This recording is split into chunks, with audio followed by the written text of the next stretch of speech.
زمونږ داسې پیغمبر دی شفیع په ورځې د محشر دی ځان تی نه هېر دی د امت په غم جړېږي امت د دوی نه نه هېرېږي امت د دوی نه نه هېرېږي کله چې راغی دې دنیا ته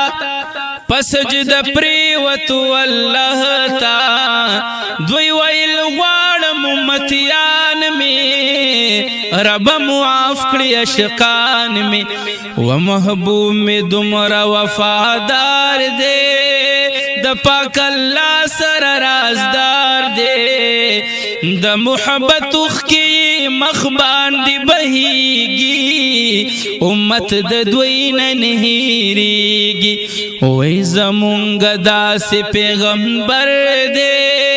شفیع په ورځې د محشر دی ځان تی نه هېر دی د امت په غم جړېږي امت د دوی نه نه هېرېږي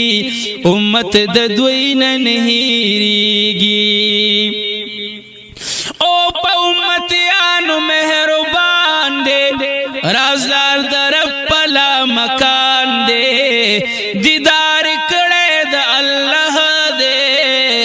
ملما د عرش معلا دی و دا سوال کولو د الله نا چې په امت میں مهربانا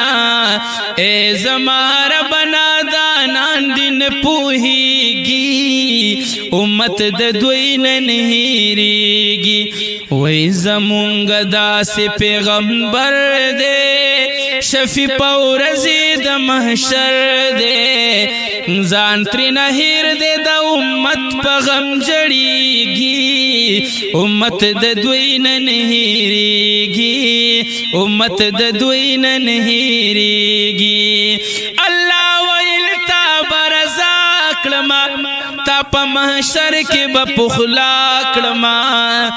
درته به معاف ټول اشکان کړمه دا بختور به جنتیان کړم و خوشاله ښکلی پیغمبر شو چې د امت په حال خبر شو ترېنه قربان محبوب مې زړه کې خوشحالیږي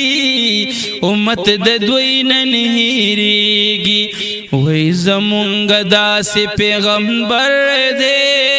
شفیع په ورځې د محشر دی ځان تی نه هېر دی د امت په غم جړېږي امت د دوی نه نه هېرېږي امت د دوی نه نه هېرېږي کله چې تلو د دې دنیا نه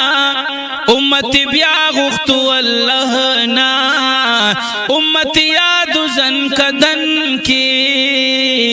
تر سوچ سائے و بدن کی و تر سوچ روحی و بدن کی و نم مسائل ہدایت شادے احسان پما دا پاک اللہ دے و نم مسائل ہدایت شادے احسان پما دا پاک اللہ دے و دا مرگ نا پس پمیناتونو کی یادیگی امت د دوی نه نه هېرېږي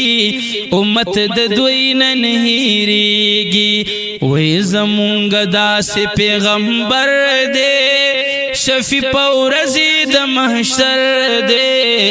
وای ځان تی نه هېر دی د امت په غم جړېږي امت د دوی نه نه هېرېږي امت د دوی نه نه هېرېږي